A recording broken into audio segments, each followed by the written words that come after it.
বন্ধুরা, চন্দ্রযান 3 এর মাঝে আরো একটা বিশাল আপডেট বেরিয়ে সামনে আসছে। বিষয়টি অবশ্যই শেষ অবধি শুনুন, কারণ এই ভিডিওতে আমরা একটা নতুন জিনিস দেখতে পাবো। আমাদের বিজ্ঞানীরা ভারতবাসীদের অনেক বড় একটা উপহার দিতে চলেছে। এর সাথে এ থেকে আমরা এটাও জানতে পারবো ভারতীয় বিজ্ঞানীদের ক্ষমতা কতটা, তারা আসলে কি কি করতে সক্ষম। তো বন্ধুরা, দেরি না করে চলুন জেনে নেওয়া যাক। বন্ধুরা, ভারতের দুটো মহান সংস্থা রয়েছে, একটা হলো ইসরো এবং দ্বিতীয়টা বার্ক। যেখানে ইসরোর দায়িত্ব স্পেস সম্বন্ধীয় যাবতীয় কাজ করার, তো সেখানে অন্যদিকে বার্ক পরমাণু সম্বন্ধীয় কার্যকলাপকে এগিয়ে নিয়ে চলে। বন্ধুরা, এই সব কথা তো আমরা সবাই জানি, কিন্তু কি হবে যদি এই দুটো সংস্থা একসঙ্গে মিলে একত্রে একটা জয়েন্ট ভেঞ্চার তৈরি করে, যার মিলিত প্রচেষ্টায় একটা নিউক্লিয়ার পাওয়ার ইঞ্জিন তৈরি করা যায়। এখান থেকেই আপনি ধারণা করতে পারছেন, যদি নিউক্লিয়ার পাওয়ার ইঞ্জিন তৈরি করা হয় তাহলে এটা কতটা পাওয়ারফুল হবে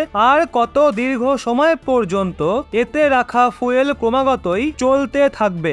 আর যদি এরকমই কোনো ইঞ্জিন ডেভেলপ হয়ে যায়, তাহলে আপনারা ভাবুন এই ইঞ্জিনের সাহায্যে আমরা কি কি করতে পারবো।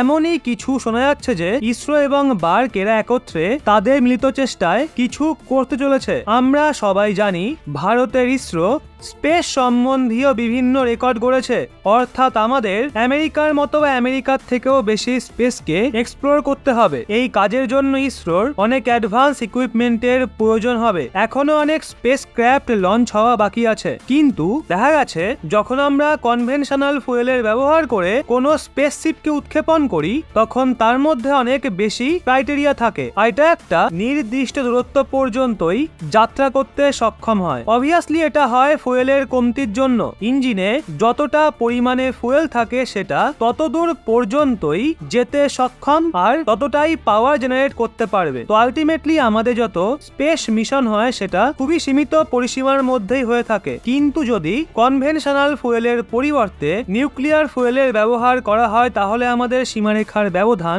শেষ হয়ে যাবে আর আমরা দীর্ঘ সময় পর্যন্ত আমাদের স্পেস মিশনকে অগ্রসর করাতে পারবো আর বেশি করে স্পেসকে এক্সপ্লোর করতে পারবো। এজন্যই বলা হচ্ছে এই ধরনের এক ইঞ্জিন ইসরো এবং বার্কের দ্বারা তৈরি করা হচ্ছে, যেটা নিউক্লিয়ার পাওয়ার দিয়ে সঞ্চালিত হবে। আর একে বলা হয় থার্মো ইলেকট্রিক জেনারেটর, শর্ট ফর্মে যাকে আরটিজি বলা হয়ে থাকে। আসলে এই ইঞ্জিন এই প্রিন্সিপালের ওপর কাজ করে, যখন আপনার নিউক্লিয়ার ফুয়েল অনেক বেশি উষ্ণতা উৎপন্ন করে, তখন তাকে ইলেকট্রিসিটি বা এনার্জিতে কনভার্ট করে দেয়। তারপর তৈরি হওয়া ইলেকট্রিসিটি থেকে আপনি আপনার ব্যাটারিকে চার্জ করতে পারবেন, যার পরে আপনার স্পেস শিপ ক্রমাগতই কাজ করতে থাকবে। যদি এখানে নিউক্লিয়ার ফুয়েলের কথা বলা হয়, তাহলে প্লুটোনিয়াম 238 বা স্টোডিয়াম 90 এর ব্যবহার এখানে করা হবে। আলটিমেটলি যে রেডিও অ্যাক্টিভ পদার্থ হয়ে থাকে সেগুলোরই ব্যবহার ইঞ্জিনে করা হয়ে থাকে। অতীতেও অনেক স্পেস এজেন্সি দ্বারা এই ধরনের ইঞ্জিনের ব্যবহার করা হয়েছে, যেমন ভয়েজার, কেসিন, এছাড়াও কিউরিওসিটি। তাছাড়াও কিছু আমেরিকান মহাকাশ বিমান ছিল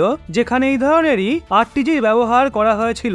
এখন ইসরোর লক্ষ্য রয়েছে যে 5 মেগাওয়াটের আরটিজি তৈরি করবে, যাকে সাহায্য করতে চলেছে ভাবা। তাহলে ভাবুন ভারতের ইসরো ইন ফিউচার কত অ্যাম্বিশন রেখেছে, তারা কত কিছুই না করতে চলেছে। আলটিমেটলি আমরা সেই স্তরে পৌঁছাতে চলেছি যেই স্তরের কাজ কোনো কালে নাসার মতো স্পেস এজেন্সির থেকে আমরা এক্সপেক্ট করতাম। নিশ্চয়ই এর পেছনে অনেক কারণ রয়েছে। এক তো আমাদের অনেক বড় স্বপ্ন, ইচ্ছা শক্তি, আর দ্বিতীয় আমাদের বৃদ্ধি প্রাপ্ত ইকোনমি। হ্যাঁ, এই সব জিনিস তখনই সম্ভব হবে যখন আপনি আপনার দেশে একটা ভালো অর্থ ব্যবস্থা দাঁড় করাতে সক্ষম হবেন। কারণ এই যে সব কাজ করা হবে ইন ফিউচারে, এটা কোনো ছোটখাটো সস্তা নরমাল কাজ নয়, কারণ এতে অনেক বেশি ব্যয় করতে হয়। এখন সেই সব অ্যাবিলিটি আমাদের কাছেও এসে গেছে। এই সব জিনিসকে ডেভেলপ করার জন্য আমাদের কাছে পোটেনশিয়ালও রয়েছে। আমাদের ভারতীয় সায়েন্টিস্টদের এই ক্ষমতা রয়েছে যে তারা এমন জিনিস তৈরি করতে সক্ষম। এখন আমি আপনার মনের কথাও বুঝতে পারছি। এখন আপনি দুটো বিষয়ের ব্যাপারে ভাবছেন। বার্ক এবং ইসরো যখন এত পাওয়ারফুল ইঞ্জিন তৈরি করতে সক্ষম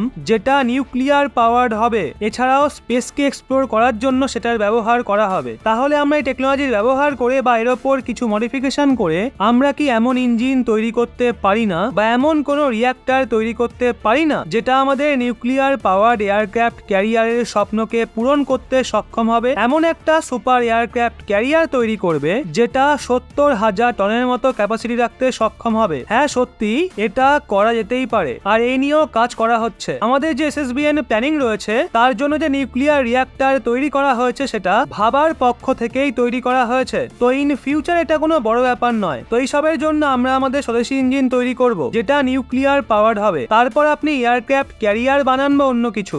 যদিও এই বিষয়ের ওপর আমাদের নজর রাখতে হবে যে এমন নিউক্লিয়ার ফুয়েলকেও তৈরি করতে হবে যাতে এনরিচ করার যে মাত্রা রয়েছে তা অনেকটা কম হোক। বন্ধুরা, যখন আপনি নিউক্লিয়ার পদার্থকে অনেক বেশি এনরিচ করতে যান তখন সেটা পরমাণু বোম বানানোর মতোই হয়ে যায়। আর অনেক গুরুত্বপূর্ণ প্রজেক্টের মধ্যে অ্যাকচুয়ালি আমাদের নিউক্লিয়ার ফুয়েলকে অনেক বেশি এনরিচ করার প্রয়োজনও পড়ে, তখনই সেটা প্রপার এনার্জি জেনারেট করতে সক্ষম হয়। যদিও কিছু নতুন টেকনোলজির আবির্ভাব হয়ে গেছে যাতে আপনি নিউক্লিয়ার পদার্থকে অনেক কম এনরিচ করেও ভালো এনার্জি জেনারেশনের জন্য সহায়তা পেতে পারেন। এখন সেই টেকনোলজির উপর আমাদের মনোযোগ দেওয়া উচিত। যদি ইন ফিউচার কখনো ইন্টারন্যাশনাল প্রেসার পড়ে বা এই ধরনের কোনো সন্ধি আনা হয় যেখানে আপনি বেশি এনরিচ নিউক্লিয়ার পদার্থকে ব্যবহার করতে পারবেন না, তখন আমরা এই ধরনের ইঞ্জিনকে তৈরি করে ব্যবহার করতে পারবো, সেটা নিবিত ব্যবহারের ক্ষেত্রেই হোক বা ইসরোর ক্ষেত্রে। যদিও সেই জায়গায় পৌঁছাতে আমাদের আরো কিছু সময় লাগবে, কিন্তু আপাতত এত বড় উপলব্ধি অনেক বড় ব্যাপার।